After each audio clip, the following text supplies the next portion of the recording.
늦가을 오후였습니다. 서울 어딘가 한 남자의 휴대폰이 울렸습니다. 강민준, 65살, 대한민국 최고 로펌의 전직 수석 변호사. 은퇴한 지 꼭 2해가 지난 날이었습니다. 전화기 너머 목소리는 떨리고 있었습니다. 낯익은 목소리였습니다. 아버지였습니다. 민준아. 짧은 침묵이 흘렀습니다. 나 경찰서에서 연락이 왔다. 민준은 손에 들고 있던 책을 내려놓았습니다. 심장이 한 박자 늦게 뛰었습니다. 아버지의 나이는 88이었습니다. 그 나이에 경찰서 연락이라니. 40년 전 사건이었습니다. 이미 끝난 줄 알았던 그 사건이었습니다. 민준의 머릿속에 오래된 장면이 떠올랐습니다. 2년 전, 그가 마지막으로 로펌 현판 앞에 서던 날, 마호가니 책상, 가죽 의자, 그리고 30년 동안 쌓아온 승소 기록들, 그 모든 것을 뒤로하고 나온 날이었습니다. 서랍을 정리하다가 낡은 사진 한 장이 나왔습니다. 젊은 아버지와 어린 민준이 환하게 웃고 있는 사진이었습니다. 민준은 그 사진을 접어 양복 주머니에 넣었습니다. 버리지 않았습니다. 지금도 그 사진은 민준의 지갑 안에 있었습니다. 세월이 흘러도 사람은 결국 가장 먼저 받은 사랑으로 돌아갑니다. 이틀 후, 민준은 낯선 곳에 서 있었습니다. 허름한 배달 대행 사무소, 형광등 불빛 아래 30대 젊은이들 사이에 섞여 서류에 서명을 했습니다. 나이가 좀 있으신데 괜찮으시겠어요? 직원의 눈빛에는 의아함이 가득했습니다. 괜찮습니다. 민준은 짧게 답했습니다. 헬멧을 건네받았습니다. 묵직했습니다. 그것을 머리에 쓰는 순간 거울 속에 낯선 남자가 서 있었습니다. 배달 조끼, 낡은 장갑, 은발 위에 헬멧. 30년간 법정에서 상대를 제압해온 남자가 지금 이 순간 배달원이 되어 있었습니다. 여기서 잠깐, 왜 변호사가 배달원이 되었을까요? 그 이유는 아무도 예상하지 못했습니다. 구치소는 차가웠습니다. 두꺼운 유리 너머 아버지가 앉아 있었습니다. 흰 머리카락, 깊이 패인 주름, 그러나 눈빛만은 억울함으로 가득 차 있었습니다. 아버지, 민준은 수화기를 들었습니다. 아버지는 한동안 아무 말도 하지 않았습니다. 이윽고 천천히 입을 열었습니다. 나 때문에 이러지 마라. 괜찮습니다, 아버지. 내가 뭘 하려는지 안다. 그냥 놔둬라. 난 괜찮아. 민준은 유리에 손을 댔습니다. 아버지도 천천히 손을 올렸습니다. 유리 한 장이 두 사람 사이에 있었습니다. 차갑고 단단한 유리였습니다. 민준은 고개를 저었습니다. 절대로 놔두지 않겠습니다. 다음 날 새벽, 민준은 자전거 위에 올라탔습니다. 도시는 아직 어두웠습니다. 찬 바람이 뺨을 스쳤습니다. 페달을 밟는 두 발이 처음에는 어색했습니다. 그러나 멈추지 않았습니다. 아버지는 지금 차가운 방에 있었습니다. 그것 하나로 충분했습니다. 민준이 가야 할 곳은 법원이 아니었습니다. 서류가 가득한 책상도 아니었습니다. 그는 골목으로 내려가야 했습니다. 배달원만이 들어갈 수 있는 그 골목으로. 그런데 65세의 전직 수석 변호사가 배달 헬멧을 쓰고 골목을 누빈다고 해서 과연 40년 묵은 진실을 꺼낼 수 있을까요? 그 답은 아직 아무도 알지 못했습니다. 배달을 시작한 지 사흘째 되던 날, 민준은 법원 앞에 먼저 들렀습니다. 공식 변호인 선임 신청서를 들고 담당 재판부 앞에 섰습니다.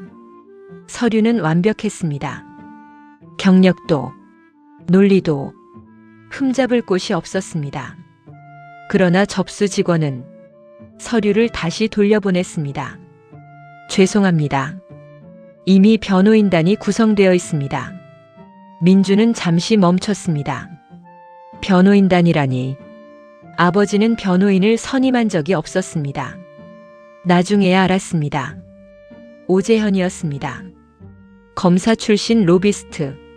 날카로운 눈빛에 매끈한 외모의 그 남자가 법원 안쪽에서 조용히 아버지의 변호인단을 직접 구성해버린 것이었습니다. 무력화였습니다. 민준이 법정에 서지 못하도록 처음부터 막아버린 것이었습니다. 주먹이 천천히 쥐어졌습니다. 그날 오후부터 비가 내렸습니다. 늦가을 비였습니다. 차갑고 가늘고 멈출 기미가 없는 비였습니다. 민주는 우비도 없이 자전거 페달을 밟았습니다. 앱 알림이 울렸습니다. 강남구 도곡동 아파트 34층 배달 시간 30분. 젊은 라이더들은 오토바이로 빠르게 지나쳤습니다. 민준의 자전거는 느렸습니다. 빗물이 헬멧 틈으로 스며들었습니다. 목덜미가 젖었습니다. 신호등 앞에서 잠시 멈췄을 때 옆 차선 승용차 창문 너머 정장 차림의 남자가 보였습니다. 비슷한 나이였습니다. 따뜻한 차 안, 마른 양복, 그리고 피곤한 눈빛. 두 사람의 눈이 잠깐 마주쳤습니다. 승용차가 먼저 출발했습니다. 민주는 다시 페달을 밟았습니다. 서럽다는 생각은 하지 않으려 했습니다. 도곡동 아파트 34층. 이 주소는 우연이 아니었습니다. 민준이 사흘 동안 공들여 받아낸 배달 주문이었습니다. 이곳에는 40년 전 사건의 핵심 증인이 살고 있었습니다. 황병철, 당시 아버지의 사업 파트너, 그리고 위조 진술서의 서명자. 엘리베이터 문이 열렸습니다. 민주는 천천히 걸었습니다. 초인종을 눌렀습니다. 문이 열렸습니다. 70대 초반의 남자였습니다. 눈빛이 흔들렸습니다.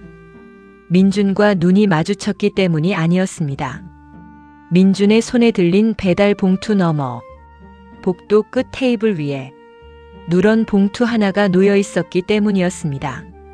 낡고 두꺼운 오래된 서류 봉투였습니다.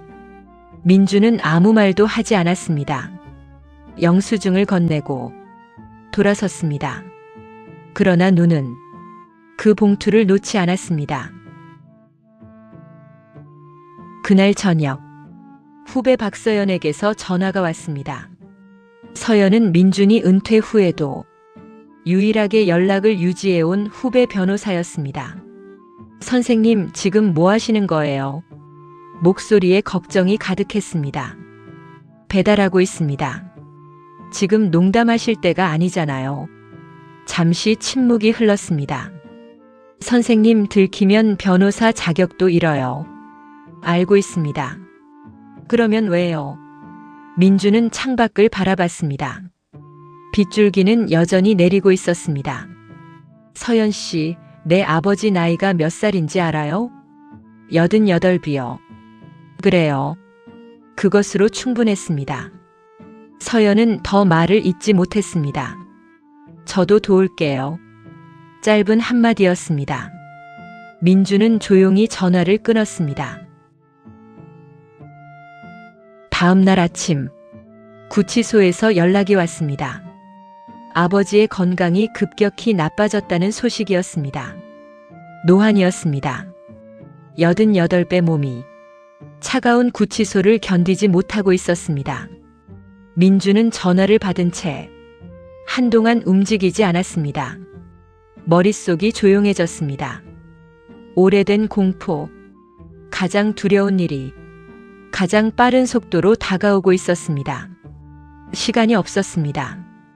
배달로 증인에게 다가가는 것도, 서류 봉투를 확인하는 것도, 오재현의 뒤를 캐는 것도 전부 시간이 필요한 일이었습니다. 그런데 시간이 없었습니다. 민주는 헬멧을 집어들었습니다. 서두르지 않으면 안 됐습니다. 그런데 과연 배달원의 손이 40년 묵은 거짓을 끄집어낼 수 있을까요? 아버지의 몸이 버텨줄 시간 안에 과연 가능한 일일까요? 배달을 시작한 지 열흘째였습니다. 민주는 이미 도곡동 아파트를 6번 드나들었습니다. 처음엔 아무도 눈치채지 못했습니다. 그러나 사람은 반복되는 것에 결국 눈길을 줍니다. 그날 아파트 로비에서 낯익은 얼굴과 마주쳤습니다. 오재현이었습니다. 날카로운 눈빛, 매끈하게 빗어넘긴 머리, 고급 코트 자락을 여미며 엘리베이터에서 내려오고 있었습니다. 두 사람의 시선이 스쳤습니다. 오재현은 멈췄습니다. 0.5초였습니다. 그러나 민주는 느꼈습니다. 그 눈빛이 그냥 지나친 것이 아니라는 것을. 어느 집 배달이에요? 낮고 조용한 목소리였습니다. 34층입니다. 민주는 시선을 피하지 않았습니다. 오재현은 천천히 고개를 끄덕였습니다. 그리고 돌아섰습니다. 민준의 등 뒤로 그의 발소리가 멀어졌습니다. 차갑게, 천천히. 이틀 후였습니다. 민주는 기회를 잡았습니다. 황병철이 외출한 사이 관리실 직원에게 부탁해 복도 끝 테이블 위 봉투를 확인할 순간을 만들었습니다. 복도는 조용했습니다. 민주는 천천히 걸었습니다. 봉투까지 3걸음이었습니다. 2걸음이었습니다. 1걸음. 그 순간 복도 저쪽 끝에서 문이 열렸습니다. 모르는 남자였습니다. 30대, 검은 패딩, 눈이 민준의 손을 향해 고정됐습니다. 오재현의 사람이었습니다. 직감이었습니다. 뭐 하세요? 낮고 날카로운 목소리였습니다. 민준은 손을 거뒀습니다. 봉투에서 단 한 뼘 거리였습니다. 배달 왔다가 층을 잘못 눌렀습니다. 침착하게 답했습니다. 남자는 움직이지 않았습니다. 민준도 움직이지 않았습니다. 두 사람 사이의 복도가 한없이 길게 느껴졌습니다. 다음 날 오후, 민준은 다시 34층 앞에 섰습니다. 초인종을 눌렀습니다. 문이 열렸습니다. 황병철이었습니다. 그런데 이번엔 달랐습니다. 그의 눈이 민준의 얼굴을 천천히 훑었습니다. 위에서 아래로, 그리고 다시 위로. 뭔가를 기억해내려는 눈빛이었습니다. 그 순간 민준의 헬멧 턱끈이 풀렸습니다. 바람이었습니다. 헬멧이 살짝 들렸습니다. 은발이 드러났습니다. 황병철의 눈이 멈췄습니다. 혹시. 민준은 재빨리 헬멧을 고쳐 썼습니다. 영수증 확인해 주시겠습니까? 목소리는 흔들리지 않았습니다. 황병철은 영수증을 받아들었습니다. 손이 미세하게 떨렸습니다. 문이 닫혔습니다. 민준은 엘리베이터 버튼을 눌렀습니다. 등줄기에 땀이 흘렀습니다. 그날 저녁, 민준은 혼자였습니다. 아파트 단지 아래 낡은 벤치에 앉았습니다. 헬멧을 무릎 위에 올려두고 지갑에서 사진을 꺼냈습니다. 낡고 바랜 사진이었습니다. 젊은 아버지, 어린 민준, 두 사람이 웃고 있는 사진. 그때 아버지의 나이가 지금 민준의 나이보다 3살이 더 젊었습니다. 민준은 한동안 사진을 바라봤습니다. 차가운 바람이 불었습니다. 낙엽이 발 앞으로 굴러왔습니다. 이 도시 어딘가 구치소의 차가운 방 안에서 아버지는 지금 무얼 하고 있을까? 잠을 자고 있을까? 아니면 눈을 뜨고 천장을 바라보고 있을까? 민주는 사진을 가슴 쪽으로 가져갔습니다. 눈을 감았습니다. 흔들리면 안 됐습니다. 지금 흔들리면 아버지를 꺼낼 수 없었습니다. 새벽 4시였습니다. 민주는 자전거 위에 올라탔습니다. 도시는 아직 잠들어 있었습니다. 서연에게서 문자가 와 있었습니다. 황병철이 내일 오전에 외출합니다. 2시간짜리 약속이에요. 선생님, 이번이 마지막 기회일 수 있어요. 민주는 문자를 한 번 더 읽었습니다. 그리고 답장을 보냈습니다. 알겠습니다. 페달을 밟았습니다. 차가운 새벽 공기가 얼굴을 스쳤습니다. 골목을 지나고 큰 길을 건너고 다시 골목으로 들어갔습니다. 배달원만이 들어갈 수 있는 길이었습니다. 법복을 입은 변호사는 결코 들어올 수 없는 길이었습니다. 민주는 속도를 높였습니다. 무너질 수 없었습니다. 아직이었습니다. 그런데 내일 아침 황병철이 없는 그 2시간 안에 과연 민주는 40년 묵은 봉투를 손에 넣을 수 있을까요? 그리고 그 봉투 안에는 정말로 진실이 담겨 있을까요? 다음 날 오전 10시 황병철이 외출했습니다. 서연의 문자가 왔습니다. 지금입니다. 민주는 이미 아파트 앞에 있었습니다. 배달 앱을 켰습니다. 34층으로 향하는 주문이 미리 준비되어 있었습니다. 서연이 만들어둔 것이었습니다. 엘리베이터가 열렸습니다. 복도는 조용했습니다. 민주는 천천히 걸었습니다. 테이블 위 누런 봉투가 그대로 있었습니다. 손이 뻗었습니다. 봉투를 집었습니다. 묵직했습니다. 안을 확인했습니다. 빛바랜 서류들이었습니다. 그리고 맨 아래 40년 전 날짜가 찍힌 진술서 한 장. 서명란에는 강태수의 이름이 있었습니다. 그러나 필체가 달랐습니다. 민주는 손끝이 떨리는 것을 느꼈습니다. 떨림을 숨겼습니다. 봉투를 조심스럽게 접어 배달 가방 안에 넣었습니다. 40년이었습니다. 40년 동안 이 종이 한 장이 아버지의 이름을 더럽히고 있었습니다. 그날 오후였습니다. 민준의 휴대폰이 울렸습니다. 모르는 번호였습니다. 강민준 변호사님이시죠? 오재현이었습니다. 목소리는 낮고 매끄러웠습니다. 배달 일이 꽤 힘드셨겠어요. 민주는 아무 말도 하지 않았습니다. 봉투 가져가셨더군요. 잠시 침묵이 흘렀습니다.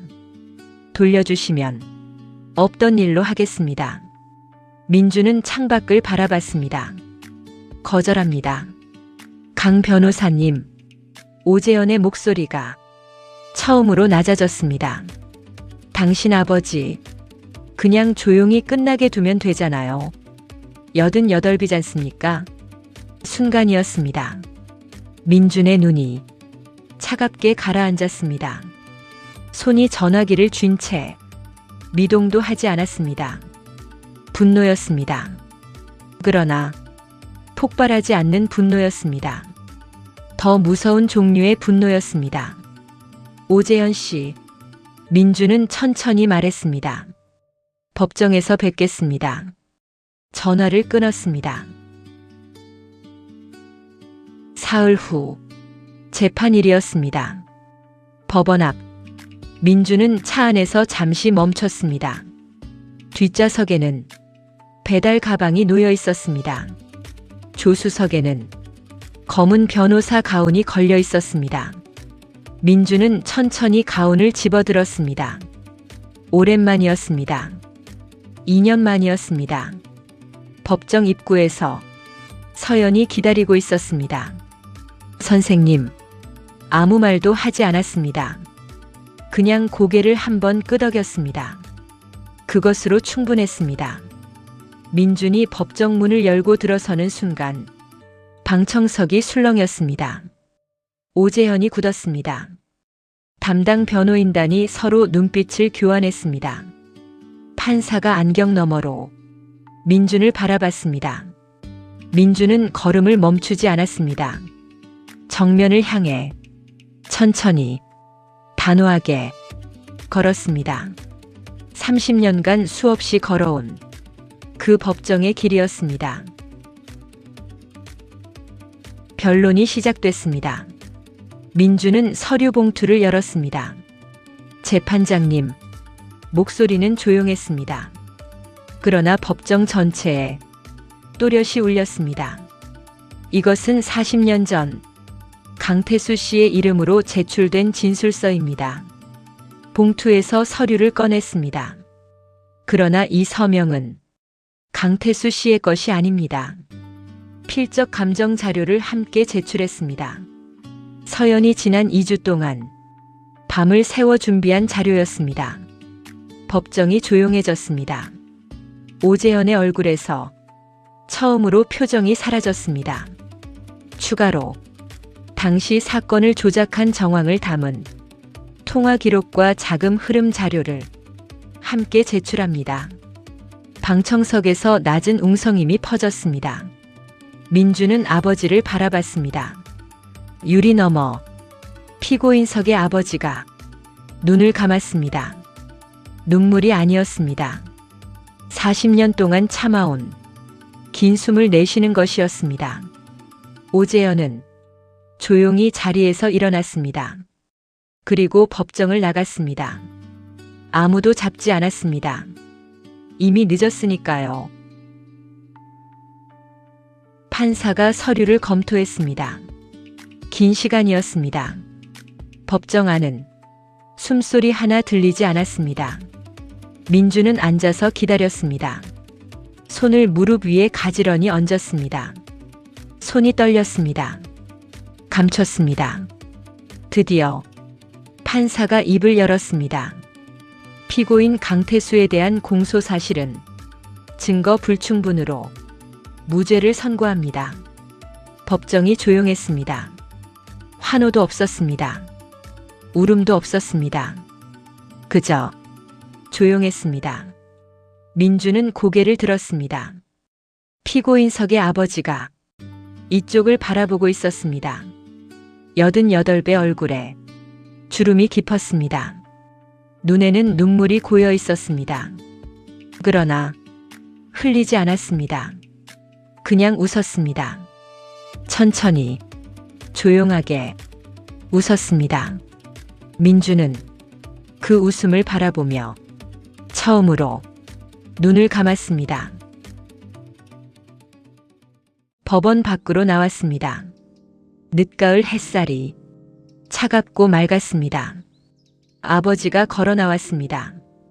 느리고 조심스러운 걸음이었습니다. 민준은 계단 아래에서 기다렸습니다. 아버지가 마지막 계단을 내려왔습니다. 두 사람이 마주 섰습니다. 아무 말도 없었습니다. 아버지가 먼저 손을 내밀었습니다. 뼈가 앙상한 손이었습니다. 주름이 깊고 차가웠습니다. 민준은 그 손을 두 손으로 감쌌습니다. 따뜻하게, 꼭. 그러나 말은 하지 않았습니다. 말이 필요 없었습니다. 아버지가 웃었습니다. 눈물 없이, 소리 없이, 그냥 웃었습니다. 민준도 웃었습니다. 두 사람의 그림자가 늦가을 햇살 아래 나란히 땅에 드리워졌습니다. 긴 그림자였습니다. 아주 긴 그림자였습니다. 집으로 돌아왔습니다. 현관 한쪽에 배달 조끼가 걸려 있었습니다. 그 아래 헬멧이 놓여 있었습니다. 민준은 헬멧을 집어들었습니다. 손바닥으로 한번 쓸었습니다. 흠집이 여러 개였습니다. 빗속에서 생긴 것들이었습니다. 새벽 골목에서 생긴 것들이었습니다. 아버지를 향해 페달을 밟던 그 모든 날의 흔적이었습니다. 민준은 헬멧을 들고 아버지 곁에 앉았습니다. 아버지, 왜? 저 오늘 배달 잘했죠? 아버지는 잠시 멈췄습니다. 그리고 피식 웃었습니다. 못났다, 임마. 나무라는 말이었습니다. 그러나 목소리는 웃고 있었습니다. 민준도 웃었습니다. 오랜만에 웃음이었습니다. 뱃속에서부터 올라오는 그런 웃음이었습니다. 그날 저녁, 민주는 서연에게 문자를 보냈습니다. 길지 않았습니다. 고맙습니다. 세 글자였습니다. 잠시 후 서연에게서 답장이 왔습니다. 별말씀을요, 선생님. 그리고 한 줄이 더 왔습니다. 많이 추우셨죠? 민주는 그 문자를 읽고 잠시 창밖을 바라봤습니다. 배달하던 날들이 떠올랐습니다. 빗속이었습니다. 새벽이었습니다. 혼자였습니다. 그러나 완전히 혼자는 아니었습니다. 누군가 법리를 준비하고, 누군가 증인의 동선을 확인하고, 누군가 밤새 자료를 정리했습니다. 민주는 답장을 보냈습니다. 덕분이었습니다. 전송 버튼을 눌렀습니다. 창밖에는 낙엽이 지고 있었습니다. 조용하고 천천히. 여러분, 살면서 한 번쯤은 그런 순간이 있으셨을 겁니다. 억울한데 말할 곳이 없는 순간, 분명히 내가 옳은데 아무도 들어주지 않는 순간, 혹은 사랑하는 사람이 부당하게 무너지는 걸 지켜봐야만 했던 순간, 강민주는 법복을 벗고 헬멧을 썼습니다. 가장 낮은 곳으로 내려갔습니다. 그것이 부끄럽지 않았습니다. 아버지를 위한 일이었으니까요. 우리가 누군가를 위해 낮아질 수 있다면 그것은 약함이 아닙니다. 가장 단단한 사랑의 방식입니다. 억울했던 날들이 있으셨다면, 아직 풀리지 않은 마음이 남아있으시다면 이 이야기를 당신께 바칩니다. 며칠 후, 민주는 현관벽에 작은 못을 하나 박았습니다. 그리고 헬멧을 걸었습니다.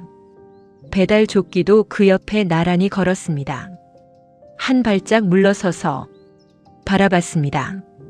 흠집 난 헬멧, 땀 베인 조끼, 못생겼지만 정직한 것들이었습니다. 아버지 방에서 기침 소리가 들렸습니다. 민주는 주방으로 갔습니다. 따뜻한 물 한 잔을 챙겼습니다. 걸어가면서 뒤를 한번 돌아봤습니다. 벽에 걸린 헬멧이 보였습니다. 다시는 쓸 일이 없기를 바랐습니다. 그러나 후회하지는 않았습니다. 단 한 번도 이제 필요 없으니까요. 그 말로 충분했습니다. 이 이야기가 마음에 닿으셨다면 댓글로 한마디 남겨주세요. 부모님이 생각나신 분들은 소중한 분들께 공유해 주셔도 좋습니다.